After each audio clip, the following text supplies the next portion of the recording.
Okay, so before anything else, let me ask you a question first and just answer true or false. Okay.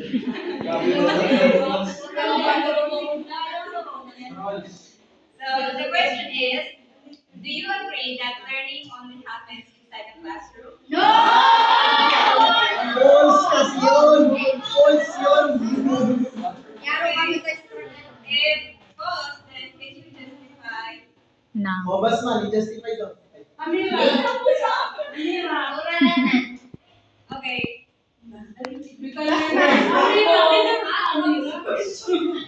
Don't worry, subjective. Learning happens only inside the classroom.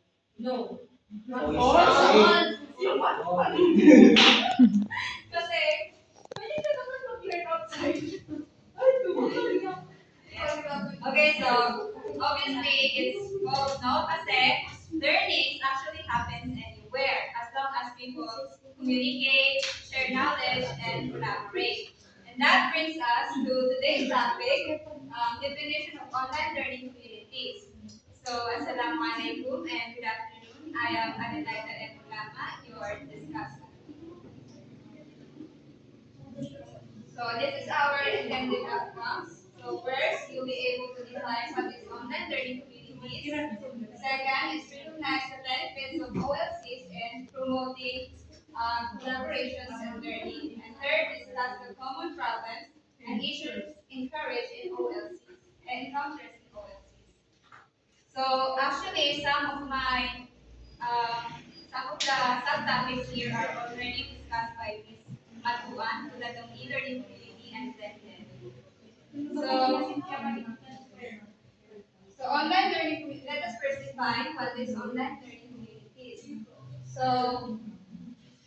there are two definitions of online learning communities based on chapter. So first is for Jelen Jeev naman, he defined that online learning community style is a group of people who gather around a shared purpose or domains of study.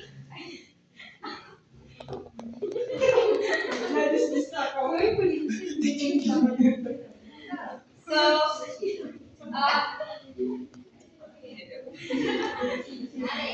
so for Jen and Jib, it doesn't necessarily daw na ang online learning communities daw is parang kumbaga, why, mas nag-focus siya sa shared purpose dahil iba tayo dito.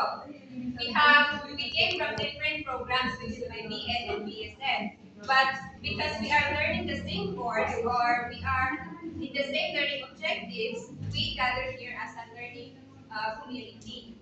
Well, for Andreotis naman, he emphasized that online learning communities daw is hindi lang group of learners, but because that community is mas nagiging interactive siya kapag yung mga members daw is nag-interact or nag-collaborate.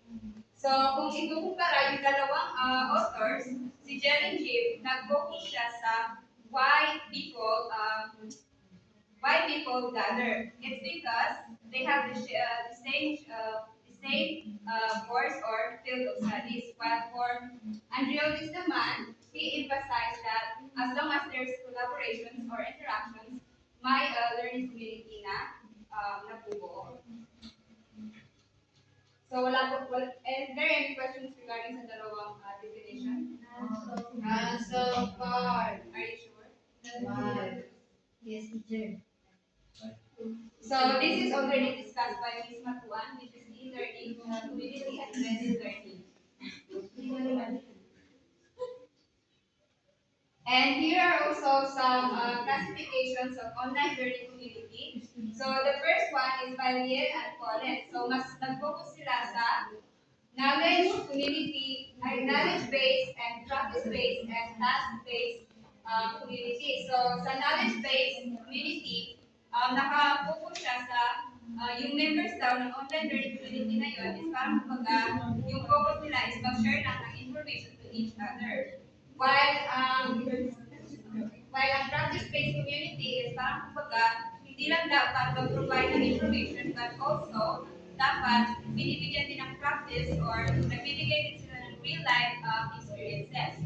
Let's say, for instance, yung teachers, sa practice-based community, dapat para mas matuto yung mga learners, mag-share ka rin ng mga real life experience mo sa classrooms or kung anong mga challenges yung mga na-encounter. While the task-based is nakafocus siya sa collaboration ng team. Like for example, sa research paper natin, is, di ba, we are groups. So each group, para makapasok, yung task-based community doon is para kumbaga, they still help each other to finish that certain requirements or tasks. While for the second authors naman, mas nag-focus siya sa profile-based and object-based community. So sa profile-based is, it pays attention sa member mismo. Like for example, yung mga members yun is they collaborate, social networking, and interact. While ang object-based is opposite kasi ang object-based, mas nakafocus siya sa materials and resources na ginagamit ng mga members doon. So for the third researchers, he emphasized the two tools, which is synchronous and asynchronous. So it was also discussed by Ms. Matuman. So kung nakinig kayo, what is the difference between synchronous and asynchronous?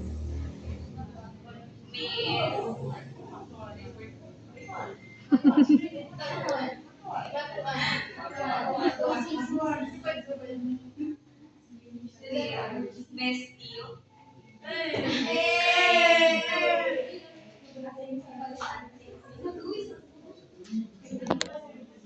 For me, it's asynchronous. Yun yung, I think yun yung activity yan yung mga activity na I think online or di kaya face-to-face. And yung synchronous is yung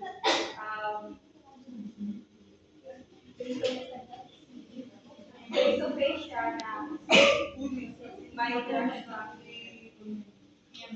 So actually, even me, ngayon ko lang din nalaman ng pinagkaiba ng synchronous sa asynchronous. So, synchronous is parang kumbaga, yung participant, lahat siya online. So, di ba sa Zoom or sa Gmeet, so di ba lahat ng participant doon is online and the learning happens within that time only. So, parang kumbaga, di ba pag online class, so kailangan lahat ng participants online. Hindi ka pwedeng kumbaga mag-postpone doon or pero kung gusto mo mag-send or huwag makita. Sa asynchronous naman, yan yung isang ng asynchronous tools is yung G-class. Kasi not necessary na online lahat ng participants. Kung submit ka, then anytime, pwede ka mag-submit as long as hindi ka maabutan ng deadline.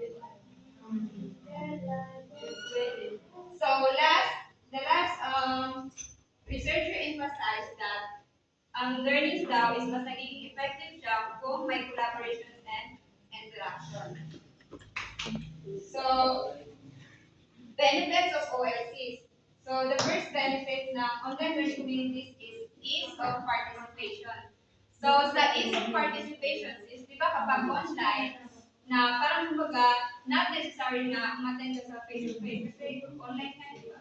So, online, so parang kumbaga, ease of participation kasi kahit nasan ka, pwede kang mag-join as long as you have your mobile phone and internet.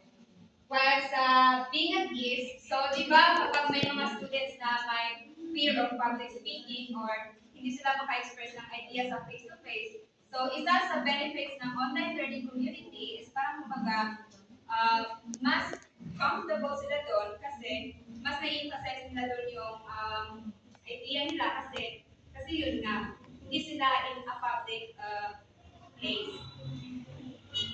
So next is benefits of geography. Parang same lang din yan sa first benefits. Benefits of diversity, and then enjoyment of a sense of community, and then brainstorming. Benefits from technology, opportunity to get to know classmates, and sa time to think, so di ba kapag online learning community, ay kapag face-to-face, kapag tinanong ka ng teacher, is parang kumbaga hindi ka makaka-response agad kasi it's either na-professor ka or you have this fear of public speaking. So sa online class, parang kumbaga you have time to think which makes your answer more thoughtful. And last benefits is a sense of balance. So, di ba kapag online learning is parang kumbaga, kapag online classes, di ba, nababalance mo yung academic responsibility and at the same time, your job at your sa home. Like for example, while nag-online, pwede kang maglinis or parang kumbaga nababalance mo yung responsibility.